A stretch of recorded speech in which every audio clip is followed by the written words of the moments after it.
Hello friends, welcome to our channel study with Sonali. तो आज हम आप स्टार्ट करने वाले हैं पॉलिटी का सेशन, जो हम बहुत दिन पहले से शुरू करने का सोच रहे थे लेकिन किसी वजह से नहीं कर पाए।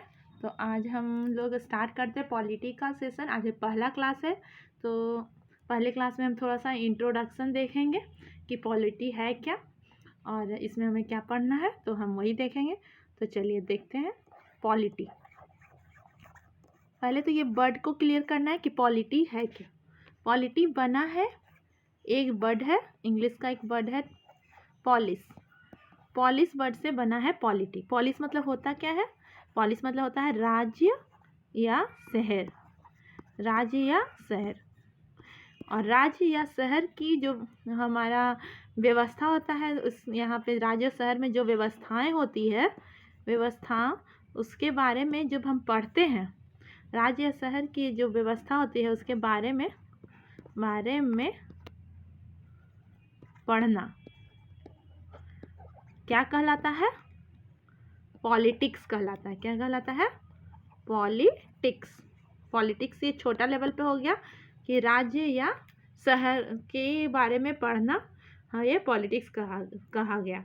और जब हम ये राज्य अगर बड़े स्तर पे लेते हैं, हमारे देश के बारे में, जब बहुत सारे राज्यों को मिलाकर, शहरों को मिलाकर उसके बारे में उसकी जानकारी हम जब उसके व्यवस्था और उसके कानूनों के बारे में पढ़ते हैं, तो वो हो जाता है पॉलिटी। क्या हो जाता है? पॉलिटी। ठीक है, तो इतना तो क्लियर हो गया कि पॉलिटी शब्द बना कैसे है।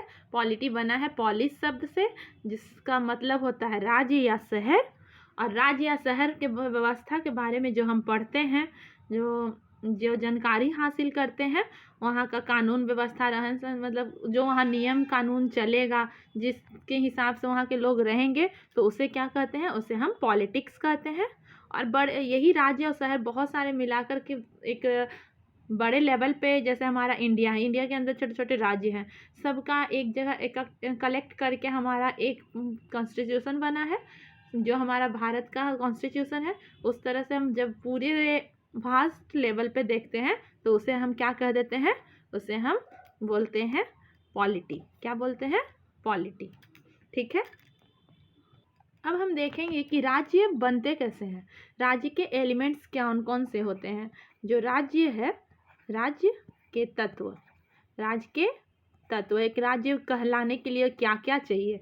तो जैसे राज्य तो हो गया एमपी, जैसे राज्य में आ गया आपका एमपी हो गया, यूपी हो गया, ये सब को हम लोग राज्य कहते हैं। लेकिन जब हम पॉलिटी पढ़ते हैं तो उसमें राज्य, ये एमपी और यूपी को राज्य नहीं मानेंगे। ये हमारा इंडिया एक बड़े लेवल पे है, तो उसे राज्य मानेंगे। जो कानून है उसे राज्य मानेंगे। ये कब निर्धारित होता है? इसके तत्व क्या है, एलिमेंट्स क्या क्या है? तो इसके एलिमेंट्स हैं, पहला तो हो जाएगा जनसंख्या। पहला हो जाएगा जनसंख्या मतलब पॉपुलेशन। दूसरा हो जाएगा भूभाग। तीसरा हो जाएगा संप्रभुता। और चौथा क्या हो जाएगा? सरकार। ये फोर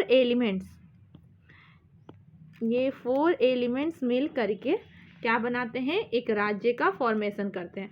जनसंख्या होना चाहिए एक राज्य के अंदर में, भूभाग होना चाहिए, संप्रभुता उसमें होनी चाहिए, और सरकारें होनी चाहिए। संप्रभुता, जनसंख्या तो समझ रहे हैं कि पॉपुलेशन, जितने लोग रहते हैं उस राज्य के अंदर। भूभाग एरियाज। और संप्रभुता हो गया किसी, मतलब स्वयं का निर्णय लेने का क्षमता, और निर्णय लेने का जो पावर होता है, जो हमें स्वयं के लिए निर्णय लेने का जो पावर है, उसे हम क्या कहते हैं? संप्रभुता। मतलब एक राज्य के पास उसके सही गलत निर्णयों पे, मतलब सही गलत डिसीजंस का निर्णय लेने का अधिकार उसे होना चाहिए, तब वो संप्रभुता कहाएगा। उसके बाद सरकारें होनी चाहिए, जो हमारे कानून व्यवस्था को सही ढंग से, सही तरीके से आगे बढ़ाए, तो इसके लिए सरकार होनी चाहिए। राज्य, हमारा भारत 1947 के पहले हम कह सकते हैं कि वो राज्य था? नहीं, राज्य नहीं था, क्योंकि चारों एलिमेंट उस समय नहीं थे। जैसे हमारे पास जनसंख्या तो था, भूभाग भी था हमारे पास, लेकिन हमारे पास संप्रभुता नहीं थी। हमारे पास संप्रभुता नहीं थी, और हमारी अपनी सरकार नहीं थी, वो अंग्रेजों की सरकार थी, और हमारे पास संप्रभुता नहीं थी। बस दो चीज़ थे, हमारी जनसंख्या भी थी, भूभाग भी था, लेकिन इसलिए हम राज्य में अपने भारत को राज्य के नहीं कह सकते हैं। लेकिन 1947 के बाद हमारे पास संप्रभुता आ गया, हमारी अपनी सरकारें आ गई, तो हम एक राज्य, खुद को एक राज्य कह सकते हैं। अब देखते हैं कि पॉलिटी के जनक कौन हुए। पॉलिटी के जनक कौन हुए? इस तरह से जब हमारा सरकार ये पॉलिटी बनने लगा, तो बहुत सारे विचारक आए, बहुत सारे अपना विचार विमर्श दिए। उसमें ही एक थे सुकरात। कौन थे? सुकरात। इन्हें हम क्या बोलते हैं इंग्लिश में? सोक्रेट्स। सुकरात आए, ये क्या थे? ये एक विचारक थे। क्या थे ये विचारक थे। ठीक है। ये सुकरात जो थे, इनके समय में एक राजा थे इनके समय में। तो सुकरात को, इनके पीछे एक छोटी सी स्टोरी है, जिससे हम इनके मन में कैसे आया मतलब राज्य और सरकार के बीच, इंसान मतलब जनरल पीपल्स के राज्य और प्रजा के साथ जो रिलेशन होता है वो कैसा होना चाहिए, इनके मन में कैसे उठा। जैसे सुकरात को एक लड़की से प्रेम हो गया था, और इनके राजा जो थे वो उनका कहना था कि हमारे राज्य में ये प्रेम प्रसंग ये सब नहीं चलेंगे। तो ये सुकरात का कहना था कि हम अपना निर्णय लेने के लिए स्वतंत्र हैं, हम बाध्य नहीं हैं कि राजा के बातों को माने। तो इस तरह से मतभेद हो गया था राजा और सुकरात के बीच में। सुकरात अपने दलील को रखते थे, और राजा बोलता था कि नहीं, ऐसा कोई स्वतंत्र नहीं होता है, सब लोग एक कानून के नीचे बंधे हुए हैं, और वो कानून राजा बनाता है, राजा भगवान का प्रतिनिधि होता है। इस तरह से बोला। तो सुकरात के मन में बहुत सारा बातें चलने लगी। इस तरह से वो बहुत सारे अपना जो भी उनके मन में चलता था। इनके एक शिष्य थे, उनका नाम था प्लेटो। क्या नाम था? प्लेटो जो थे, सुकरात जो थे वो निरक्षर थे, इन्हें लिखना पढ़ना नहीं आता था, निरक्षर थे। ये क्या थे? निरक्षर थे। सुकरात निरक्षर थे, इनको लिखना पढ़ना नहीं आता था। लेकिन निरक्षर और अनपढ़ में अंतर होता है। सुकरात निरक्षर थे लेकिन अनपढ़ नहीं थे, इन्हें बाहरी जीवन की जानकारी थी, कैसे क्या लाइफ में होता है, कैसे होना चाहिए, ये सब की जानकारी थी। बहुत बड़े विचारक भी थे, ये तर्क विमर्श भी करते थे। तो ये अनपढ़ नहीं थे लेकिन निरक्षर थे, इन्हें शब्दों की ज्ञान नहीं थी। तो इसलिए इनके जो शिष्य थे प्लेटो, इनके द्वारा ये बोलते जाते थे और ये लिखते थे। उस तरह से लिख करके प्लेटो ने एक बुक लिखा, उसका नाम है Republic book, the Republic.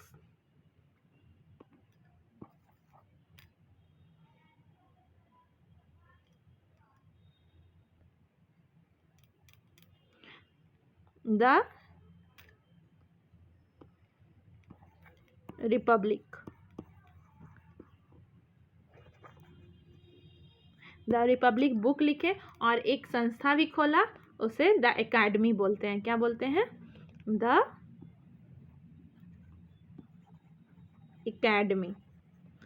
The academy नामक एक संस्था भी खोला। और क्या इस संस्था में ही ये बहुत सारे बच्चे आते थे, पढ़ने भी आते थे, और यहाँ से बहुत सारे लोग भी निकलते थे पढ़ के। इसमें से ही सुकरात के बाद प्लेटो इनके शिष्य हुए। उसके बाद आ गए, यहीं द एकेडमी से ही पढ़े थे अरिस्टोटल।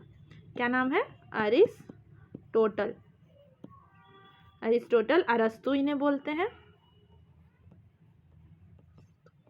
अरस्तु। इनकी एक बुक है, इस बुक का नाम है the politics. The politics book लेकर के आए कौन? अरिस्टोटल। तो यहाँ पे हमें मिल गए father of political science. Aristotle को क्या बोला जाता है? इन्हें क्या बोला जाता है? Father of political science. Father of political science कौन बन गए? अरिस्टोटल। और अरिस्टोटल के शिष्य कौन हुए? अरिस्टोटल के शिष्य हो गए अलेक्जेंडर। जो सिकंदर महान हुए, ठीक है, सिकंदर। ये हम एक तरह से हमारा ये कंटिन्यू हम पढ़ लिए सभी का नाम एक फ्लो चार्ट की तरह हो गया। जैसे सुकरात के शिष्य हुए प्लेटो के शिष्य हुए अरिस्टोटल के शिष्य हो गए अलेक्जेंडर, ठीक है। तो एग्जाम्स में ये भी पूछ सकता है कि प्लेटो के गुरु कौन थे, तो हम याद रखेंगे सुकरात थे, या अरिस्टोटल के गुरु या प्लेटो के शिष्य तो अरिस्टोटल के शिष्य अलेक्जेंडर, ठीक है। और ये बुक भी अब पूछा जाता है द रिपब्लिक किसने लिखा है, द रिपब्लिक को किसने लिखा है, तो प्लेटो ने लिखा है। द रिपब्लिक को किसने लिखा है, प्लेटो ने लिखा है। और द पॉलिटिक्स को अरिस्टोटल ने लिखा है। आप लोग नोट डाउन करते जाइएगा, हमारे साथ में थोड़ा सा राइटिंग का इशूज़ आ रहा होगा, तो जो हम बोल रहे हैं उसे सुनकर भी आप क्लियर कर सकते हैं, इसलिए हम 2 बार रिपीट भी कर रहे हैं। जैसे सुकरात का स्टोरी सुने, उसके बाद इनमें जिज्ञासा आया कि क्यों नहीं हमें अपना पावर क्यों नहीं मिलता है, हमें अपना डिसीजन लेने का राइट्स क्यों नहीं है, इस तरह का इनके मन में विचार चलते रहता है। तो ये अपने विचारों को एक बुक में लिखवाते हैं, किसके द्वारा, प्लेटो के द्वारा। तो प्लेटो ने ही द रिपब्लिक बुक लिखा था।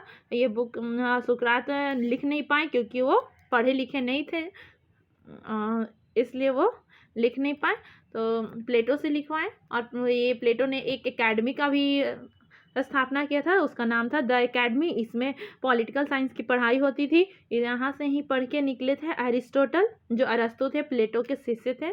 इन्होंने द पॉलिटिक्स नामक बुक भी लिखा। और इसके बाद से इन्हें फादर ऑफ पॉलिटिकल साइंस कहा जाने लगा। उसके बाद आए अलेक्जेंडर तो फिर पूरी दुनिया को ही जीत लिए। इनका कहना था कि हम जिस चीज़ को चाहें उसे हम पूरा कर सकते हैं, चाहे तो हम पूरे धरती पे राज कर सकते हैं।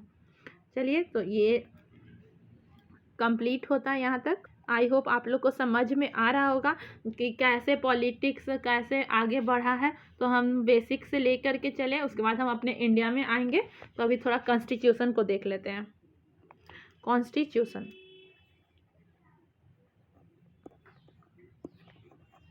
कॉन्स्टिट्यूशन मतलब संविधान।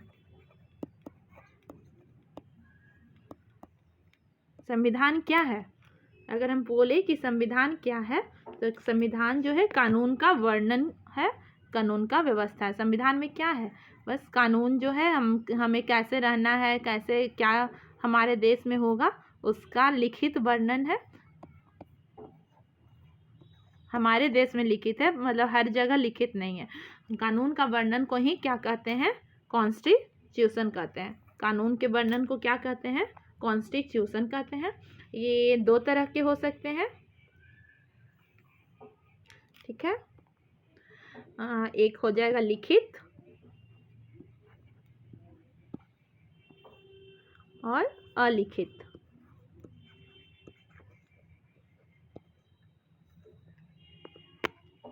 लिखित और अलिखित। तो लिखित संविधान में हमारा भारत का संविधान आ जाता है। हमारे भारत का संविधान, इंडिया का संविधान कैसा है? लिखित है। अगर अलिखित में देखें तो ब्रिटेन, जो सबसे ज़्यादा एग्जाम्स में पूछे जाते हैं कि अलिखित संविधान निम्न में से किसके हैं, तो ब्रिटेन उसमें ऑप्शन में रहता ही है। लेकिन अब ट्रेंड चेंज हो रहा है, तो और भी कुछ का याद रख लेंगे हम। ब्रिटेन का अलिखित संविधान है। उसके बाद फिर दूसरे नंबर पे कनाडा बहुत ज़्यादा पूछा जाता है। कनाडा का संविधान लिखित संविधान है। फिर न्यूजीलैंड है, न्यूजीलैंड का संविधान भी लिखित संविधान है। और उसके बाद एक और हम याद रखेंगे, इजराइल का संविधान भी कैसा है? लिखित संविधान है। तो हम संविधान के बारे में जान गए कि संविधान क्या है। तो कानूनों का वर्णन है। कानून का वर्णन एक जगह जो कलेक्टेड है, कैसा हमारे देश में किस तरह से क्या होना चाहिए, वो कानून का वर्णन कहाँ मिलता है? कॉन्स्टिट्यूशन में मिलता है। ये 2 तरह के होते हैं, लिखित और अलिखित। लिखित में हमारा भारत का है, जो सबसे इम्पोर्टेंट है, और हमारे भारत का संविधान सबसे बड़ा संविधान भी है। और अलिखित में ब्रिटेन का आ जाता है, कनाडा का आ जाता है, न्यूजीलैंड का आ जाता है, इजराइल का आ जाता है।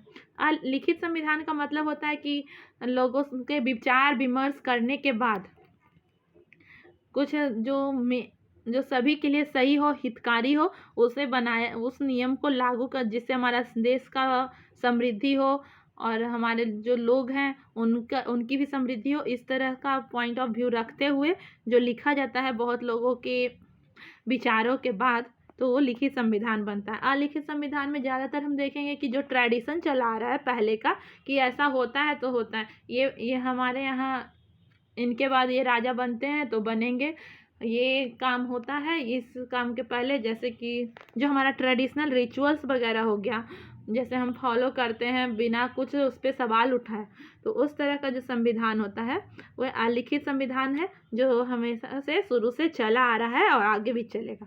तो ब्रिटेन, कनाडा, न्यूजीलैंड और इजराइल आ जाएंगे उसके अंदर। थोड़ा हम अपने संविधान के बारे में थोड़ा और जानकारी रख ले तो संविधान जो है ये, इसमें एक हम सबसे बड़ा संविधान कहाँ का है, सबसे बड़ा संविधान देख लेंगे, उसके बाद सबसे छोटा संविधान कहाँ का है, और उसके बाद सबसे पुराना संविधान कहाँ का है। तो सबसे बड़ा संविधान हमारा भारत इंडिया का है, कहाँ का है, इंडिया। और छोटा में देखेंगे तो छोटा में हम दो को ले लेंगे, एक मोनाको है, एक क्या है, मोनाको, और एक अमेरिका है, यूएसए, अमेरिका। और पुराना में भी अमेरिका का हो जाएगा, अमेरिका।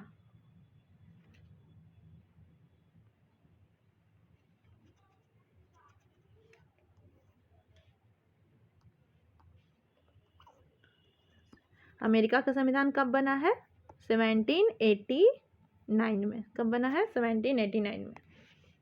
और हमारे इंडिया का संविधान 26 नवंबर 1949। और अमेरिका का संविधान और मोनाको का संविधान, इसमें अगर कहे तो सबसे छोटा में अगर कहे तो हम अमेरिका लगाएंगे। अगर हम अनुच्छेद को देखें तो उसमें मात्र 7 है, लेकिन जब हम शब्दों को काउंट करेंगे तो सबसे छोटा मोनाको का है, यहाँ मात्र 114 शब्द ही यूज़ किए गए हैं, इसलिए मोनाको का संविधान अगर शब्द को लेकर के आएगा तो सबसे छोटा मोनाको का होगा, और अगर हम आर्टिकल्स को लेके आएंगे तो सबसे छोटा संविधान अमेरिका का संविधान है। और सबसे पुराना तो अमेरिका का है ही, पुराना तो हमेशा पुराना ही रहता है। तो अमेरिका का संविधान कब बना है, 1789, ये डेट भी याद रखेंगे, 1789 में अमेरिका का संविधान बना है। चलिए, तो आपको हमारा ये पॉलिटिकल साइंस का सेशन कैसा लगा। अब आज तो बस इंट्रोडक्शन ही किए हैं, आगे हम अपना इंडियन पॉलिटी स्टार्ट करेंगे जैसे ब्रिटिश एरा से ही, तो आगे वाले क्लासेस में हम लेकर आएंगे। तब तक thank you watching the video, keep watching our videos, thank you.